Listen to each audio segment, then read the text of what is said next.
In this video, I'm going to be revealing the ultimate playbook for how to improve at climbing that I've learned from interviewing hundreds of the world's best climbers and coaches, as well as from close to 20 years of my own experience. The strategies and lessons I'm going to share with you today have helped me send dozens of double-digit boulders, hundreds of 512s and 513s, and are helping me improve faster than I ever have in my life, despite being in my mid-30s. It doesn't matter how long you've been climbing or what your goals are, I promise you there's at least one nugget in this video that will help you reach your goals. Even if you don't have access to a sick climbing gym, don't feel like you have a lot of natural talent, and even if you started climbing in your 20s or 30s or even later. I've distilled down all of the best nuggets I've collected from over 6 years of interviews into 4 pillars of improvement.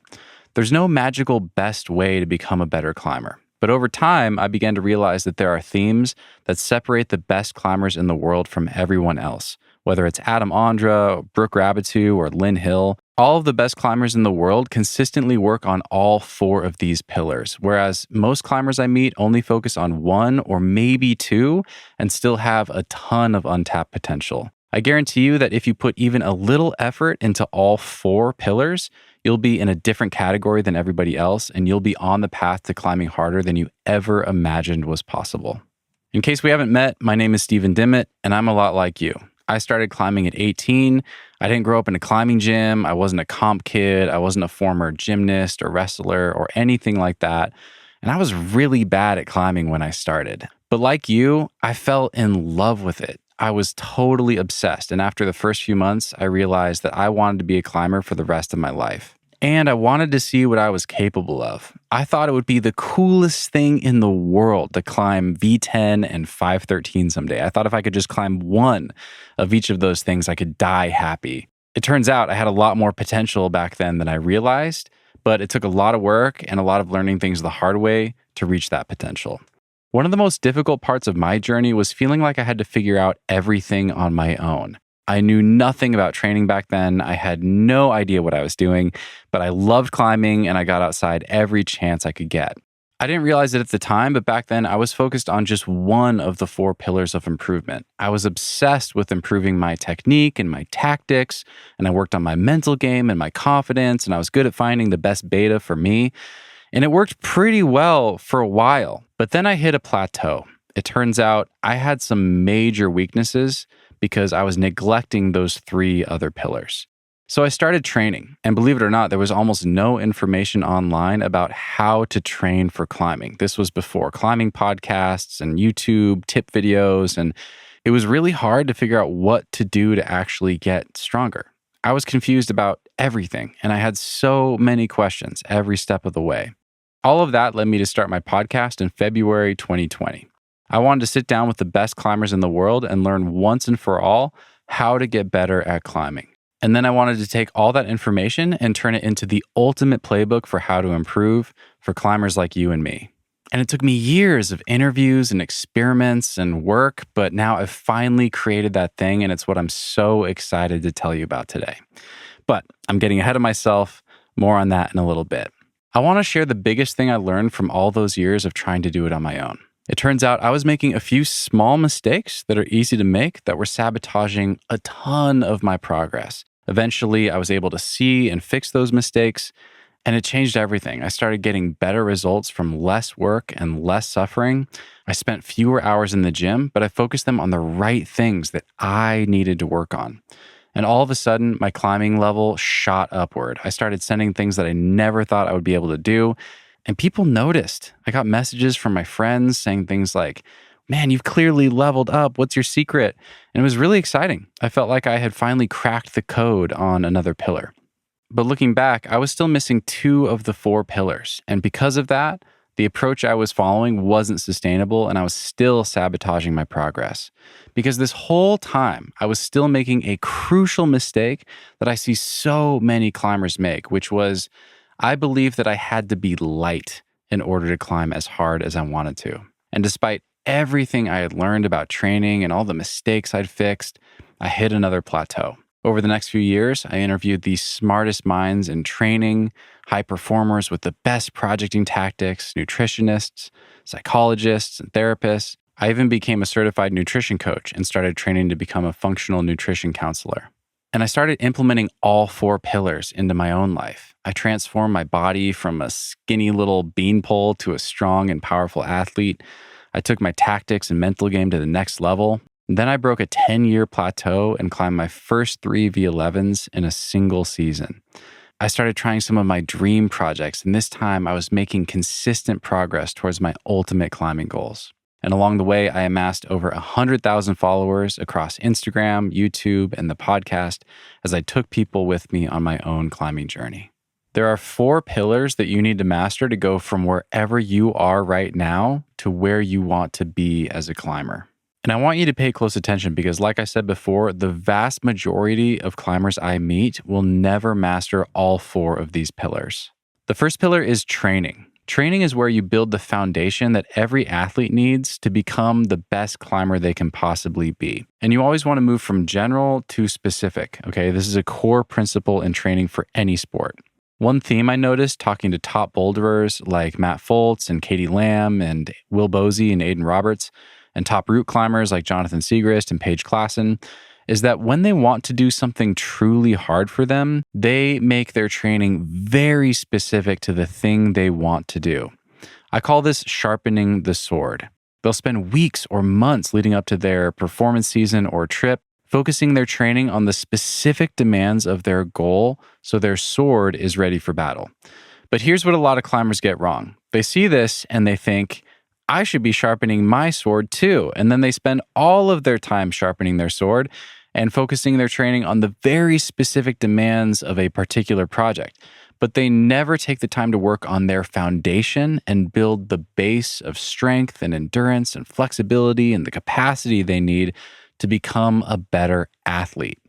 I call this forging the sword. And the thing that a lot of climbers forget is that all of those pros I mentioned a minute ago have already spent decades of their lives building a huge athletic base upon which they can then add specific training. They've already forged a mighty sword, and now they can take a lot of time to sharpen it. But climbers who started later in life often haven't spent enough time forging the sword to focus on sharpening. As a general rule of thumb, you want to spend roughly 2/3 of your training time forging the sword and about 1/3 of your training time sharpening the sword. That might look like taking a longer period of time in the off season to build up your base, and then a shorter period of time training specifically for your goals as you get closer to your performance window. Or if you're a weekend warrior and training midweek year-round, you want to maintain that roughly 2/3 to 1/3 ratio, more or less all of the time. And the good news is, this doesn't mean you have to spend your life grinding out reps in the gym in order to climb hard. But it is very important that you take a little time to build your base as an athlete if you want to reach your full potential as a climber. Most climbers do a lot of things right, but they don't get the balance right. If you spend the right amount of time forging and sharpening, you will be less likely to get injured. And more importantly, it will be a force magnifier for your climbing skill and all of the other stuff I'm going to talk about next. The second pillar is sending. The biggest downside I've seen to modern gyms and training boards and all the fancy tools we have these days to get strong is the vast majority of climbers I meet don't have the skills they need to apply their physical ability to the rock and actually send the stuff they're capable of climbing outside. I'm talking finding the right beta, projecting tactics, getting the right conditions, knowing which climbing shoes to wear for a particular project, taking care of your skin, visualization, knowing how not to panic when you finally stick the crux move. All of that stuff is critically important when trying to reach the next grade. I don't care if it's Chris Sharma or Noah Wheeler or Shauna Coxey or Emily Harrington. I've talked to every single one of them, and they all obsess over these skills. And they are skills. You can learn them, you can improve them, and you can master them. And it will make an unbelievable difference in your climbing. Which brings me to the third pillar, which is eating. This one sounds really simple, but it might be the most important pillar. And it's certainly the one that climbers do not respect enough because it can totally make or break your progress. When I was in my 20s, I thought I needed to be light to climb hard. I looked around me at the people who were sending things at Smith Rock that I wanted to do, and I thought I had to look like them to climb like them. But I wasn't them. I was me. And instead of honoring my body and embracing all the things that my body is awesome at, I put all my energy into trying to be someone else. When I talk about eating, I like to use the analogy of a rally car. This is you when you have high energy availability. And what I mean by that is that when you eat enough food, it's like being the owner of this rally car and having a high budget for your racing team. If you have a high budget and plenty of cash flowing in, you can afford to make this thing super dope and maximize its performance for anything the next race might throw at you. If you get a little banged up during a race, you can replace damaged parts, you can replace the tires if you need to, you can upgrade the suspensions, you can absorb all those jumps and bumps in the next race. This is very similar to what happens to your body when you train for a specific climb. If your body has plenty of energy available, it will build specific strength and muscle and everything you need for the exact thing you're telling your body you need it to be able to do. You train for something, which sends your body a signal to adapt, and then you get stronger at that thing. But that only works if you're eating enough food. If you put a ton of effort into being skinny and you have low energy availability, this is you. You've got no money coming in for parts, so you have to start stripping down your rally car and selling off the doors and the lights and the suspension to pay for things that are more critical. This is literally what your body does if you don't get enough calories and protein to pay for all of your most important functions. If you keep training when your budget is low, you're just cutting corners. You're buying cheap knockoff parts and you're not going to get the performance that you want. And it's just a matter of time before something breaks. You see this all the time with athletes who stay too lean for too long. They start getting weird injuries. They sprain their knee, or they tweak their finger, or hurt their shoulder or their wrist. It happens all the time because their body doesn't have enough resources to replace banged up parts, and then they get injured. Here's what I looked like 7 years ago. I was super skinny and had a chronically low budget. And I was training my ass off and I was not getting stronger, and then I got a bunch of injuries. This is me today. I'm stronger in every single way. My strength to weight ratio is higher, even on the hangboard, despite being 30 pounds heavier. I've climbed all of my hardest boulders at this body weight. I've climbed just as hard on a rope and done a bunch of 513s. I almost climbed my hardest route ever. Unfortunately, a hold broke and I've just been bouldering, so I haven't been back to it. But I've set multiple finger strength PRs and climbed multiple V10s on the tension board. I flashed the hardest boulder of my life. I have better power endurance than I used to. I can climb more in a day. And I'm making great progress on some of my dream climbs. And I'm improving faster at age 36 than I was in my 20s, all because of eating. This is how I feel today. And I promise you that you can feel this way too. You just have to eat enough food and follow a few simple strategies with eating, and it'll change your life. The fourth pillar is living. You might be watching this and thinking, this all sounds great for somebody else, but I have a super physical job, or I have kids and I'm busy and I can't dedicate my entire life to rock climbing. I get it. And that is exactly what the fourth pillar is about. There are two famous quotes I like to share when it comes to living. The first one is, hope is not a strategy. I meet a lot of climbers who are always putting things off. They're waiting to change their eating habits until after the next wedding or a vacation or the holidays. Or they're waiting to build a home wall until they have more money. Or they're waiting to get back into training when they have more time. Or to get back on their project when the weather's better. Or they have a better climbing partner, or whatever it is.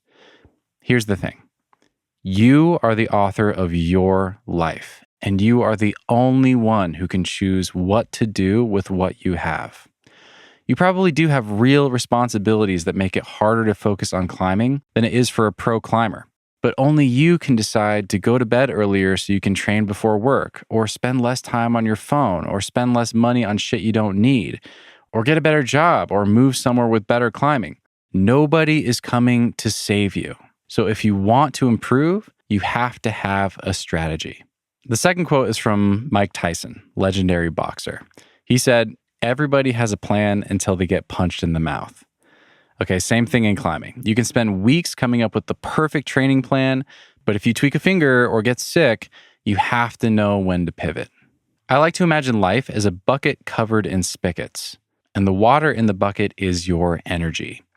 If you had a stressful day at work, or you got a poor night of sleep, or you're a little bit sick. It's like having all these different taps turned on, just draining your energy. And sometimes these things are inevitable. But the mistake most climbers make is leaving the training spigot on or the sending spigot on when they just need to turn them off for a little bit. Your bucket is constantly being filled with energy if you're eating nutritious food and getting good quality rest. So even just taking a day or two when life throws punches can be the difference between being right back on track and getting sidelined with an injury. Okay, be smart about where you spend your energy.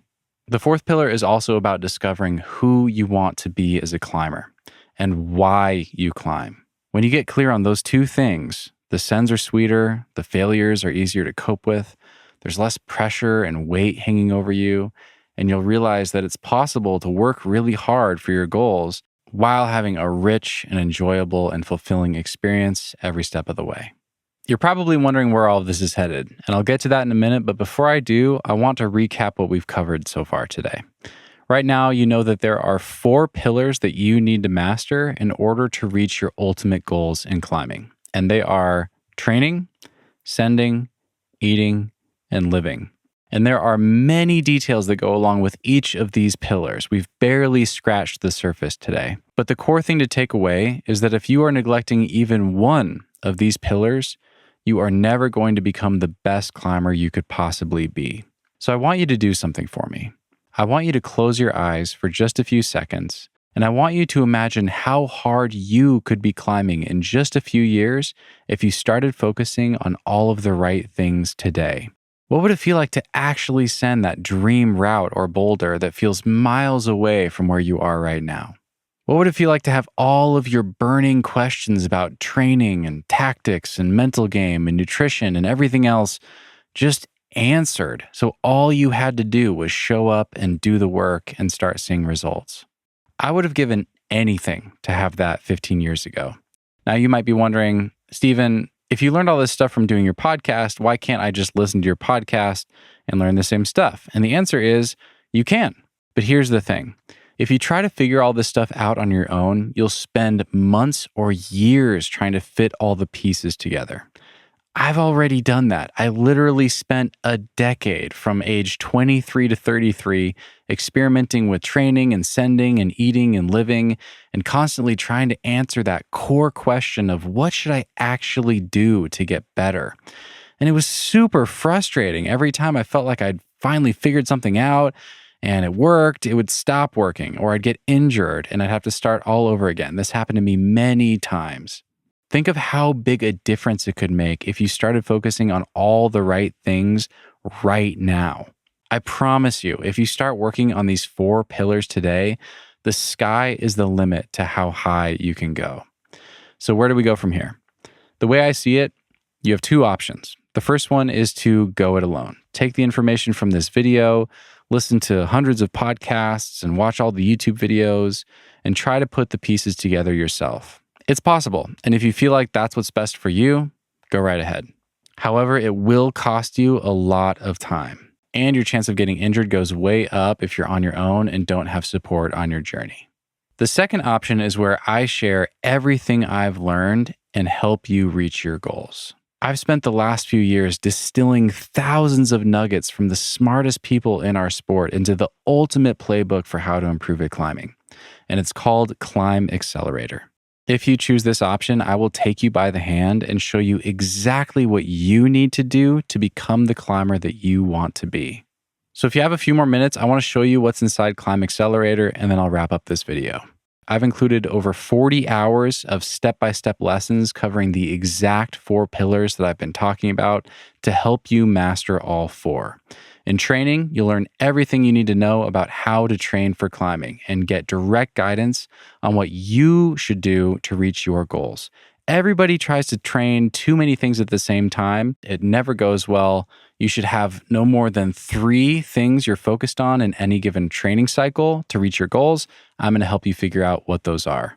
I'm also going to tell you exactly how I finally got strong fingers after struggling with it forever.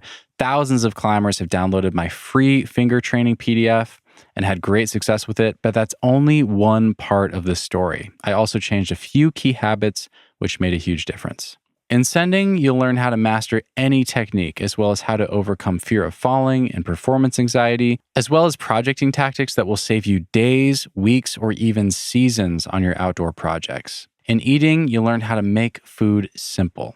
Fueling for performance should be simple, health should be simple, and maintaining a great body composition should be simple. And I'm going to teach you how to master all of those things so that you can feel like this. And finally, in living, you'll learn how to balance climbing and training with everything else in your life. I've been there. I've worked as an engineer, stuck in a cubicle all day. I've worked as a wildland firefighter, putting in 16-hour days, coming home exhausted. I promise you, you can still improve at climbing even if you're busy and have constraints. It all comes down to mastering the fourth pillar. There are a few more things that will help you succeed that aren't covered in the 4 pillars, which is why I've also included a wave of bonuses with Climb Accelerator. We have an entire goal-setting module that will help you break down your goals into achievable steps so you can stay motivated along the way. You'll get my injury prevention and recovery guide that will teach you how to avoid the most common climbing injuries, as well as how to recover as quickly as possible when injuries happen.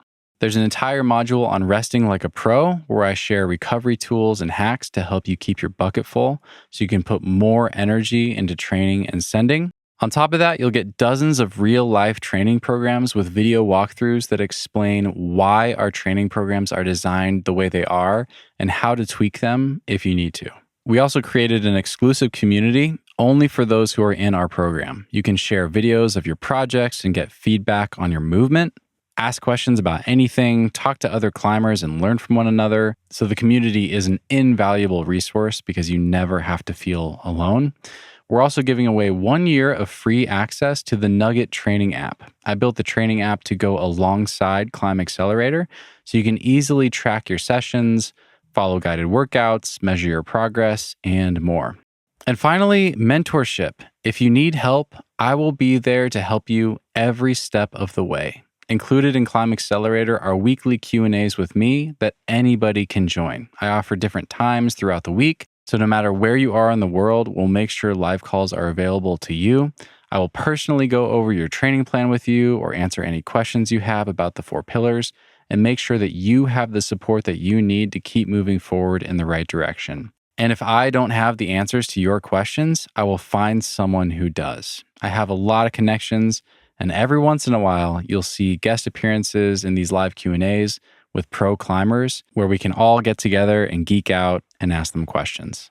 If you were to hire a personal climbing coach, it would cost you around $150 to $200 per month. That's around $2,000 per year. And that's just for a climbing coach. So if you wanted help with nutrition or your mental game, or you get injured and need to hire a physio, it starts to add up really fast. All said and done, to get personalized expert training covering all 4 of these pillars, you'd end up spending anywhere from $2,000 to $4,000 a year, if not more. I want everyone to be able to access elite level training, so I put the normal price for Climb Accelerator at a one-time fee of $595. But that's not your price today. Because you watched the full masterclass, I am letting a select group of climbers get in at a ridiculously low early bird price of $295 for lifetime access to Climb Accelerator. Climb Accelerator officially launches in April, so I am giving you a special early bird deal. Once the course has launched, I will permanently increase the price to $595 and likely increase to $895 in the future as we add more content to the course, which you will get full access to if you join today. Again, the full course will be available in April, but we'll be rolling out lessons and modules as early as the end of February. And we'll be adding new lessons every week until the launch deadline. And during that entire time, from now until forever, the community will be active and I will be hosting those weekly Q&As to answer your questions and get you working towards your ultimate climbing goals right away. I made Climb Accelerator to be helpful. So I'm including an unconditional money-back guarantee for the first 30 days after the course has officially launched. Meaning at any point in those first 30 days after the course is finished, if it's not right for you, you can just ask for your money back and I'll give it to you, no questions asked. If you're still watching, you're probably a lot like me. And I'm guessing you do just about anything to break your plateau or reach the next grade or finally figure out your fear of falling or your eating habits or whatever it is. The only way you lose today is by doing nothing. Remember, you are the author of your life, and only you can choose to take a leap and try a new path. I'm just here to save you time and show you a better way forward.